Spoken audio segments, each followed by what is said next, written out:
Good evening, Gills fans. Welcome back to Gills in the Blood TV. We are back this week with a match preview after our 1 week absence due to no game last Saturday. Got Boz with me. Good week. Yeah, I've been off work. It's been decent.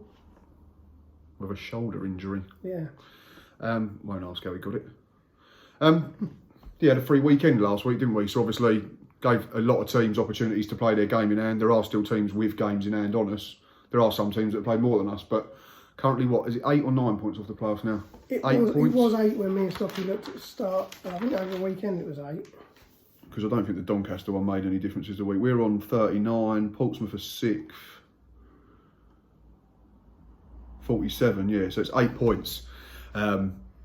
Still just in striking distance, I think, if we can go on, if we can continue this unbeaten run. But I obviously, think it's been talked about a lot this week, isn't it, on social media? If we turn some of them draws into wins, then we'll be right up there.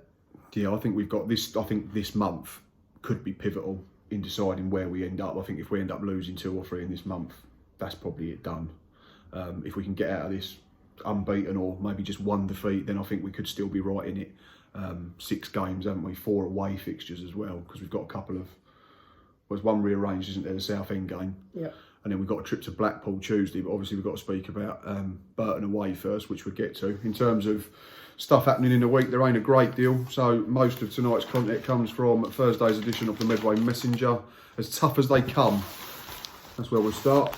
That is the back page of today's newspaper, and that is obviously a picture of a recent signing, John Akinde. You've not yet seen him, Boz, live, have you? Not yet, no. Not for us, Not for anyway. us. You saw him for Lincoln for half hour back in November. Max Amar talks about him, says that he's very happy.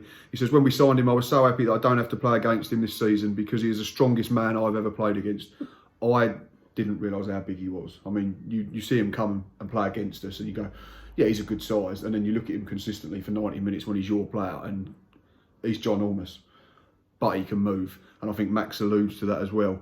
He said it's not like he's big and can't move. You saw for one of the goals the other day in the Shrewsbury game where he burnt the defender and won the penalty. I mean, I'm assuming you've seen the highlights. Yeah.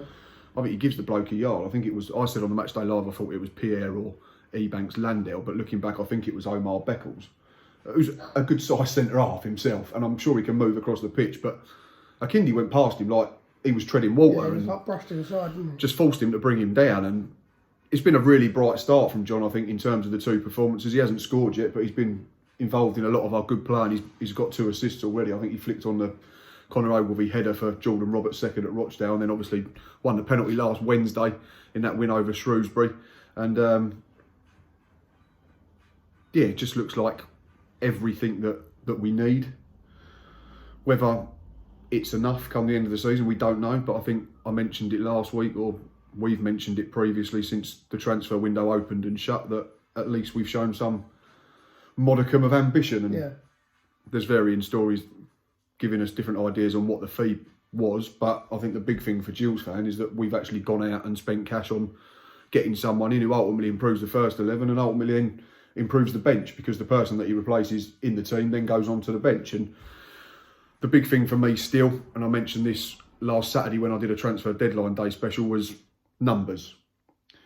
We're 1 injury or suspension away from a crisis at the moment all the time, and we'll get to team news in a little while, but there's a couple that are carrying niggles this week. But I think the 18 that we've got are very, very good. It's just whether we can add a couple more to it to give us a little bit of manoeuvring and a little bit of flexibility in terms of numbers and options when an inevitable injury, knock, suspension will happen. There's no way we're getting through 16 games for me without picking up another injury or We've another done suspension. well with a back four this season not to get too many suspensions or injuries. Yeah, aside from Ben Pringle, I think that's our only red card, and the less said about that because we know he was provoked by the idiocy of one individual. But yeah, John Akinde, really good start to his Gills career, and long may it continue. That's one of my favourite phrases. Inside the Shouting Men column this week is our midfielder, Stuart O'Keefe, so we're going to do a little in focus on him.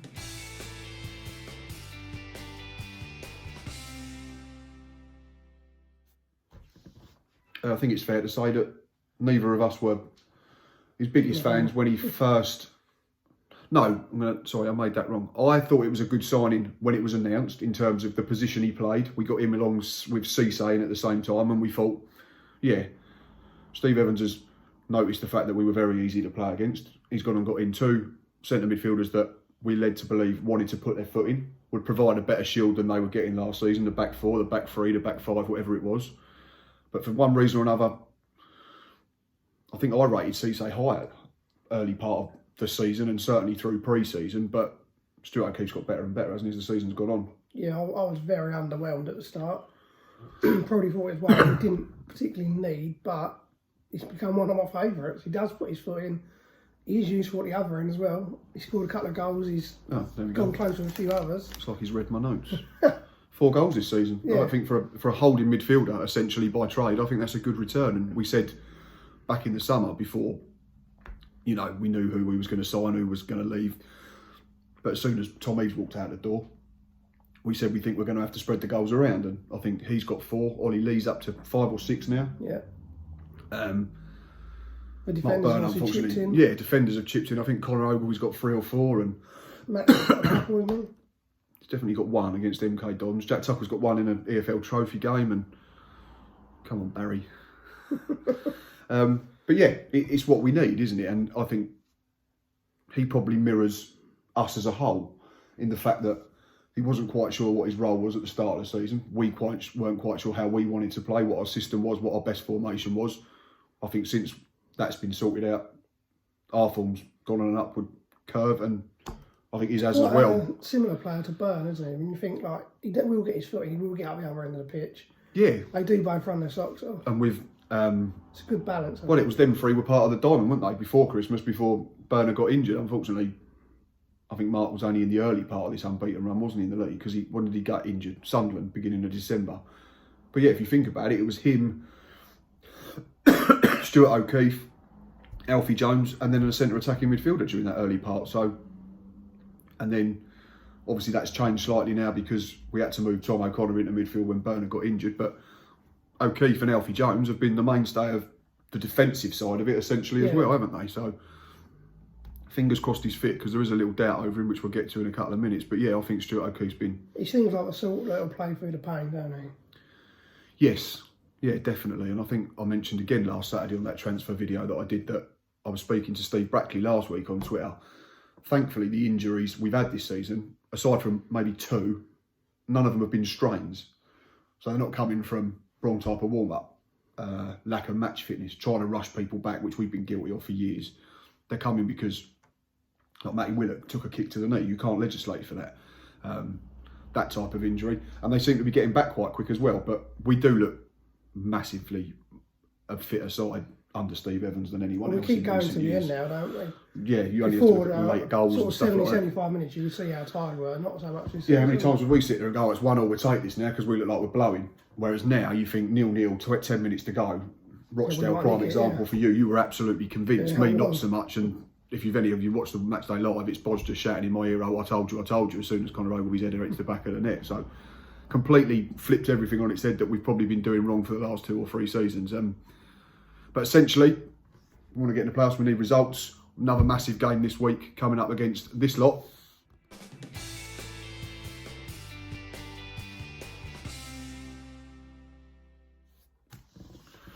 Nigel Clough's Burton Saturday.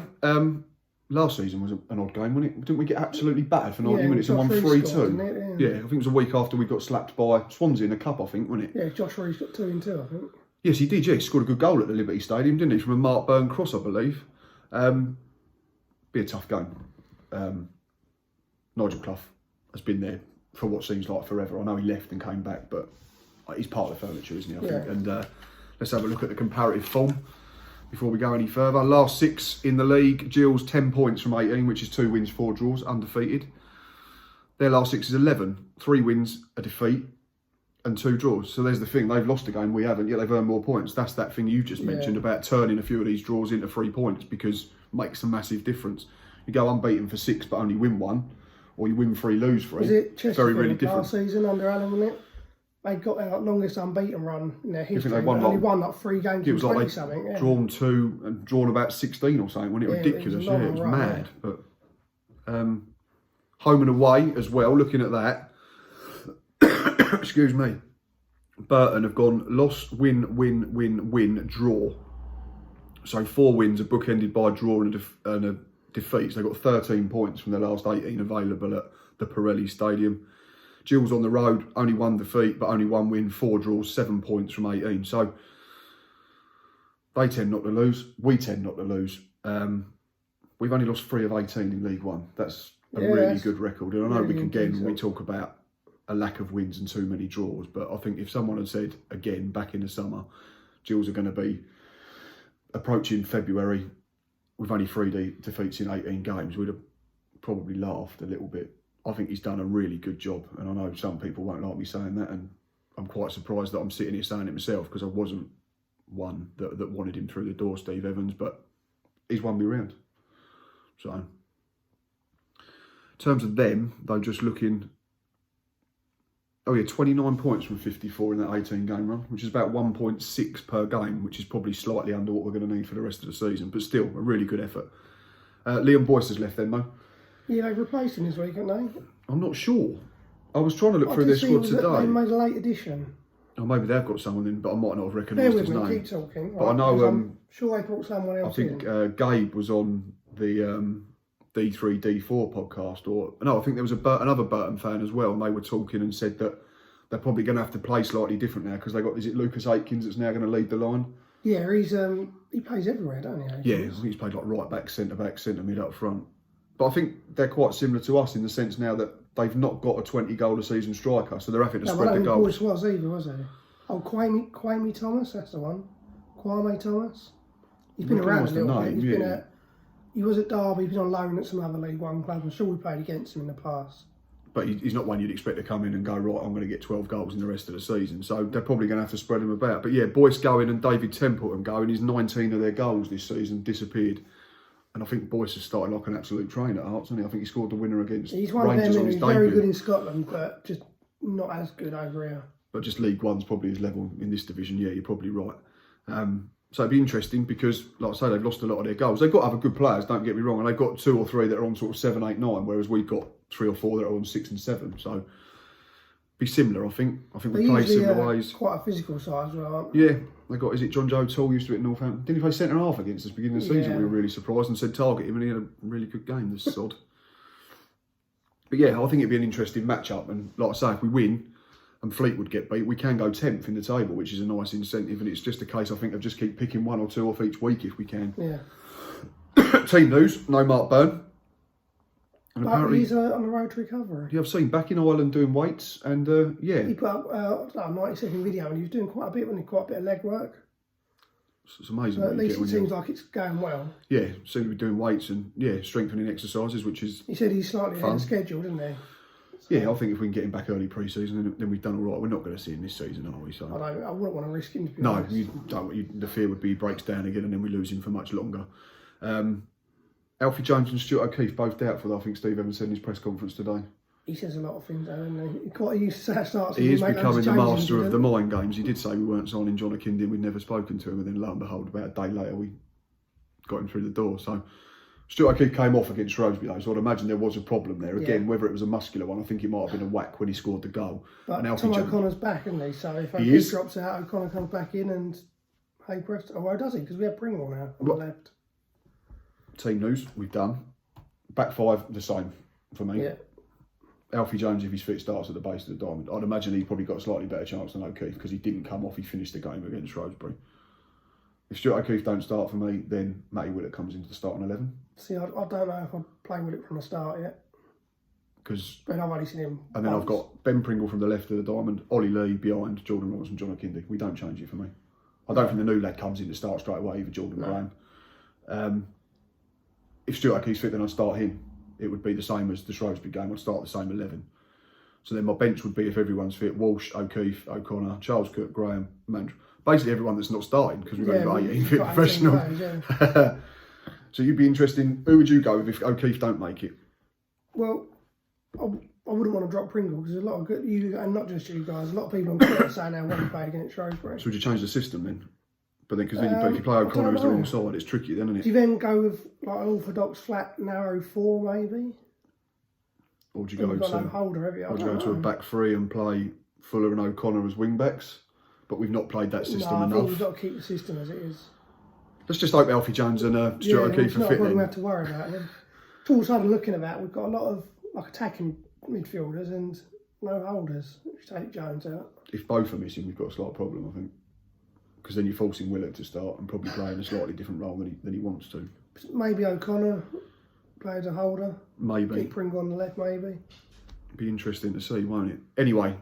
It might be a lie. We might both be fit and play 90 minutes. Be fine, absolutely fine. Right, score prediction. It's going to be tight. I will go 1-0 Gills, and I will go Ollie Lee goal. Oh, you've been a positive one this week. I've gone score draw. I think if we can draw with these and beat Blackpool Tuesday night, then, and I think if you take 4 points from these 2 away games, one way or the other, then it sets us up lovely for Doncaster next week, doesn't it? I've gone 1-0 and I've got John Akinde to open his account for the club. So, but I hope he's right. That'd be lovely. Ollie Lee penalty. He does like a penalty. Did you see Playmaker's stats tweet the way we swap our penalty takes, could be Jack Bonham taking one. I think it'll be Ollie Lee at the moment. He scored 2 out of 2. So, right, that's enough from us this evening. As always, thanks for watching. You know where we are. I don't have to tell you. We shall be back Monday. Well, I will be. Pod's being recorded on Saturday. Oh yeah, we've got the pod coming up. Get over to the Facebook page and the Twitter page and check them out. There is a caption competition. There is a topic. This man looking very feminine. We've been told of the topic, haven't we, from Stocky, not to look at the comments because... Which was like a red rag to a ball and like a don't touch wet paint. I've been good. I had a look. No, I haven't seen... Look, but I won't spoil it for everyone else. You did say there's some crackers. There's some good ones. Yeah. So go and check that out, get involved. I'll be back Monday night for a Monday review. Fingers crossed talking about 3 points, but I would take a point, that wouldn't be a disaster. Enjoy your Friday night, enjoy your Saturday night, enjoy your Sunday. Until next time, up the Gills.